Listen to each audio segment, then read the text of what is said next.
Welcome back to our channel. Today, we have an exciting guide for you on how to enable photo auto download when connected on Wi-Fi on WhatsApp. Let's get started. Step 1.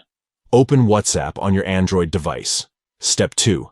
Tap the three dots located at the top right corner of the page. Step 3. Select Settings from the options that appear. Step 4. Tap on Storage and Data from the Settings menu.